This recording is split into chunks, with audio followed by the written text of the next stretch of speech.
Today's episode was supported by Opera Air. Now, if you're watching one of my videos, the story might hit too close to home sometimes. This happens whenever you come back from an amazing trip, or an unforgettable concert, or just the best night out in a while filled with wild stories. And your first instinct, more often than not, is to tell the story over the phone to one of your friends, or if you are into journaling, you want to write about this and have an exhilarating record of this event that had happened. But then eventually, when you do sit down with that friend of yours, or when you do open up your notebook to a fresh page and you try to write about that story, what happens then?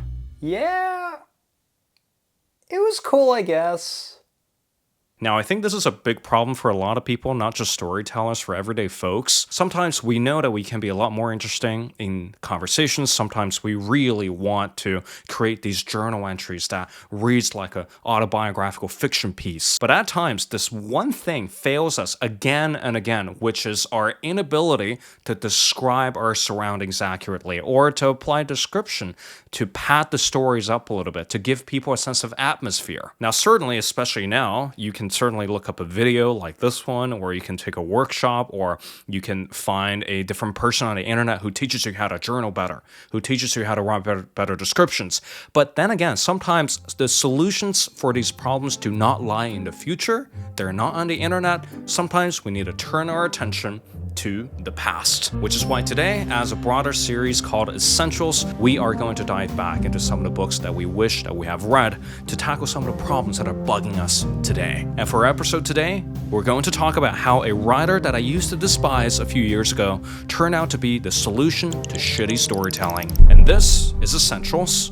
And today, let's talk about why Gustav Flaubert is worth a read if you want to tell better stories at parties. Now, here's the thing. We all know that reading novels and journaling, they're not exactly easy tasks, and sometimes they require great focus and dedication for us to achieve anything substantial in it. So to prime our discussion for how to get better at describing your surroundings or how to get better at storytelling, let me introduce you to a tool that I found recently. And today's episode is in part brought to you by Opera Air, the browser that will not only help you streamline your productivity, but also create mental clarity amidst all the clutter. I don't know about you, but I spent about 80% of my time working from a browser, and sometimes small clutters, notifications, plugins, and new tabs start to add up pretty quickly. And this is where Opera Air comes in. Featuring a clean and simple design, this is a minimalist browser optimized for distraction-free productivity and mental clarity. And the main goal here isn't just to get your work done per se, but also to encourage you to build mindful habits as you empty your to-do lists. There are a few features that I really like from this browser, and number one are some of the designs offered here.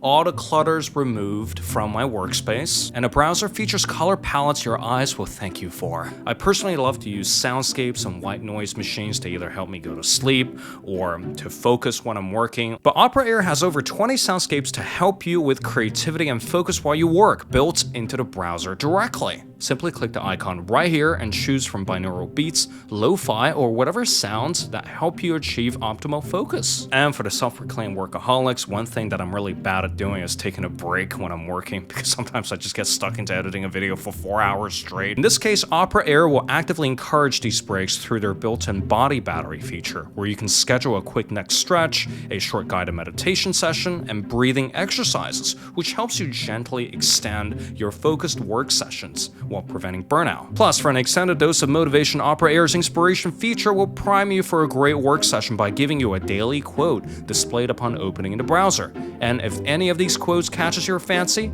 you can share them with your family and friends on social media. So invest in your mental clarity today by practicing small acts of mindfulness by downloading the browser below. It has completely changed how I manage my workflow throughout the day, and it's definitely worth a try. Thank you, Opera Air, for supporting this video. Now, back to the episode. So let's put aside all the disbelief and let's put aside all this literature talk for a second. Let's do a little thought experiment, or even a practical experiment. Take out a journal, think about what you've been up to for the entire day, and try to write as much as possible about what had happened today. So for the last 20-30 minutes, I was doing a bit of a laptop clean out, and I found this journal entry because I used to keep a diary every single day. And let me just show you this folder. So on my computer, I have these ridiculous looking folders titled with each month of the year. So 2021, there are 12 months. And I found this really interesting entry from May, the 16th of May. As you can see, every single day's got an entry. So every day is essentially a story. And on the 16th of May, apparently this had happened. On my way back, I was on a hunt for coins to do my laundry. It was honestly ridiculous, and I wished coin-based washing machines would soon go completely out of fashion. But conditions being what they were, I walked into a 7-Eleven and asked the lady behind the counter, "Hey, do you have any $1 coins by chance?" She looked at me. "How many would you like?" 15, I said. 15? She almost fell off of her stool. "Hang on, 15. No, we don't have that many. How about 10? She opened up the till and said, "I've only 7. I grabbed a Kit Kat with the coins, and the lady said, "I'm only doing this for you." She smiled. "I understand. Laundry, is it?" "Yeah." I looked at her like some long-lost comrade. "You can't live without coins around here, can you?" I had a death grip on him on my way home. "You're not taking these coins from me." I looked at every pedestrian who had a weary look about them. I went home and Jade did the same. After a short nap, I dreaded laundry. And the dread lasted till 3 a.m. in the morning, and running downstairs was a little bit scary. Who knows what lurked around those corridors? So for context, this is the first time that I had moved out at home into the shabby apartment down Lonsdale Street in Melbourne. Really bare-boned apartment. Yeah, that was a story of me trying to find coins to do laundry on the 16th of May, 2021. So if we were to look at these entries objectively, there's not a lot of description going on. It's very much like a laundry list of, oh, this happened led to another thing, and this happened, so that thing led to another thing. But sometimes I really wish that I did have those tools for describing a scene, describing how a thing made me feel. So today, I simply want to share a story of how I broke myself out of that mode of journaling, or how I overcame this problem of lacking a lot of description in my storytelling and journaling. And this is also a story of how I rekindled a bit of love for a writer that I used to really hate.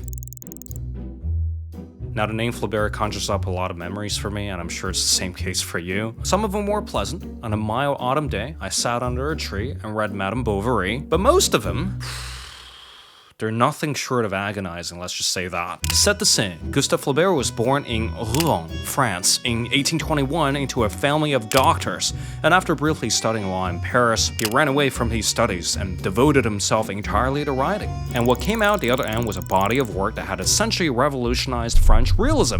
And as the literary critic James Wood commented in How Fiction Works, however you feel about Flaubert, novelists should thank him the way poets thank spring.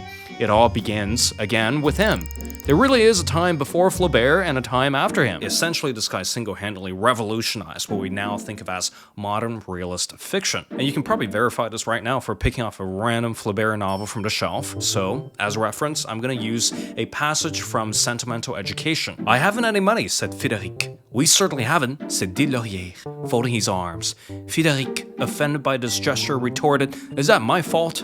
"Oh, I see. Some people have got logs in their fireplace, truffles on their table, a comfortable bed, a library, a carriage, every luxury. If someone else has to shiver in a garret, dying for a franc, and floundering poverty, is that their fault?" And he repeated, "Is that their fault?" with a Ciceronian sarcasm which smacked of the law court. Even though it's a little bit too formal for today's standard of speaking or today's normal figure of speech, this prose sometimes really doesn't sound like it's from 1869, but sounds more like it's from 1969. But despite all the praise for Flaubert from critics all over the world, for me, he was one of those novelists that I would happily group in the IHTBASI category. I hate this book after studying it. I dreaded Flaubert for the longest time because this is what had happened when I was a second-year French major. Alors, excusez-moi, attention, bonjour tout le monde, et je vous présente le roman que nous allons lire ce semestre. C'est Madame Bovary de Gustav Flaubert, et nous aurons ensuite une dissertation en classe. Mais qu'est-ce que dissertation en classe? Alors, ne vous inquiétez pas, il s'agit simplement, comment dit-on en anglais, un little test de 3 heures. Excusez-moi. Naturally, during the exam, all the literary past tenses, the passé simple, and all those brief freak-out periods when I was trying to remember the gender of window blinds, I essentially learned to despise French realism and decided to swear off Flaubert forever. But the story didn't end there, and the turning point really came to me around late January. I was getting ready to leave for London for a recent TEDx talk that I did in Oxford, and 2 weeks before leaving, I realized that if I really want to avoid raw dogging the whole 22 hours from Melbourne to London, I'm gonna need a long novel, a sustained novel that's gonna keep my mind occupied, that's gonna keep the stories flowing so I can avoid staring at this for 22 hours. And true story, that did happen. This old guy next to me on the plane put on this frozen frame of 2 ostriches. So the book that I chose for the plane was Sentimental Education. And this time, reading him on a plane and reading him alongside my trip to London and Oxford really made me fall in love with his writing. When I was up in Oxford, I taped a podcast episode with Ruby Granger, and she said something very insightful that sort of got the gears running in my head. The really great novels are great because they really spoke to people at the time. When you think about them contextually in terms of like when they were written, and the reason that a book becomes popular, a reason why we remember the name of somebody, like there has to be a reason for that. I remind myself of that hugely when I'm daunted by a book. I'm like, yes, but it wouldn't, it wouldn't have become popular if it wouldn't be considered a classic if it were completely stuffy. I don't think there is a stuffy classic. We don't fall in love with novels because they're impressive and stuffy. We fall in love with them because we have corrected some sort of view that we used to have about the novel, or we have truly learned the keys or the master keys to access this author's body of work. And in this case, the key to unlocking Flaubert's work is all about his treatment of descriptions. Let's take a look at another passage from an earlier part of the novel. At the back of the deserted cafes, women behind the bars yawned between their untouched bottles. The newspapers lay unopened on the reading room tables. In the laundress's workshops, the washing quivered in the warm drafts. Even though it's giving you this broad impression that you are merely a camera looking through the streets, but what Flaubert decides to leave in a novel as a piece of description, these choices are very, very deliberate. So that in this case, you're not merely looking at the streets, you are looking at the details picked up or highlighted by the author. And the goal is to create what Flaubert called a smooth wall of apparently impersonal prose, with the details amassing themselves like life. He created a lifelike scene, similar to how we treat details in our own lives that are simultaneously important and unimportant. Important because they have been noticed by us, and unimportant because they're all jumbled together. Seen as if out of the corner of the eye, they seem to come at us like life. From this flows a great deal of modern storytelling. And this is perhaps the reason why, when we read Flaubert nowadays, he feels strangely modern, he feels strangely approachable. And once I've noticed this technique of purposefully selecting pieces of life to construct an atmosphere of a living environment, I simply couldn't stop noticing the same technique being practiced in so many other passages throughout the novel. And here, for yet another example, I promise this is going to be the last one from Sentimental Education. Here's how Flaubert described this woman eating some tarts from a bakery. Rosanette devoured 2 cream tarts. The castor sugar made a mustache at the corners of her mouth. Every now and then, she pulled a handkerchief out of her muff to wipe it off, and her face under the green silk hood looked like a rose in full bloom among its leaves. In this case, he's rendered a beautiful portrait of someone eating desserts, which is frankly fantastic. And imagine reading a whole book packed full of these very minute and very subtle observations of life. And this, in fact, is what makes them such a great pleasure to read. There are so many unexpected metaphors, unexpected ways to read a certain saying, unexpected way to interpret someone's look. And this quality right here, not just in Flaubert's fiction, but in other fiction pieces, is what gives a fictional world that lively quality, is what can immerse you in a whole new world. So coming back to this problem of lacking descriptions in journaling, my claim here is that if you spend enough time reading great works of description, like Flaubert's fiction, gradually you too are going to start to notice these very subtle details from your day-to-day life. See, the circus freak show called life constantly bombards us with details. We have so many things coming in our way: events, street signs, car horns, this person tripped over a stick. But all these happenings and all these details, they remain formless to us, because even though life is this amazing ground for stories, it rarely crafts those stories for for us. But literature, on the other hand, teaches us the art of noticing, especially in Flaubert's case. Next time when you pick up a writer that you used to really hate, or a writer who writes a 1,000-page book filled with flowery descriptions, maybe it's time to switch how you perceive the novel. No, they're not really here to tell you a great story. Sometimes the stories are great, but most of the time, these novels are here to retrain your perception, to make you attuned to these little details in your life. So when you sit down to craft a story, when you sit down to tell a story at a party, you too can evoke some of these subtle details. You too can pick up on some of these subtler cues. And here's really the power of realist fiction. It teaches us to slow down and smell the roses, or, at the very least, to tell a very good story to an attractive stranger at a bar. Thank you for watching today's episode on Flaubert and realism. I really enjoyed making this one for you guys. And in the future, I really look forward to producing more of these high production value episodes alongside some of the rambly episodes. But nevertheless, as you've heard from this episode, we do have a new podcast called A Mug of Insights featuring Ruby Granger on one of the episodes. So listen to that episode right now and show the podcast some love. I hope that you're having an amazing day, amazing evening, amazing morning, wherever you are. And I'll see you in the next one. Take care. And goodbye.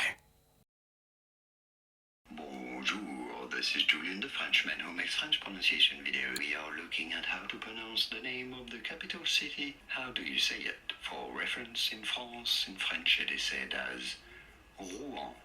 Rouen. Rouen.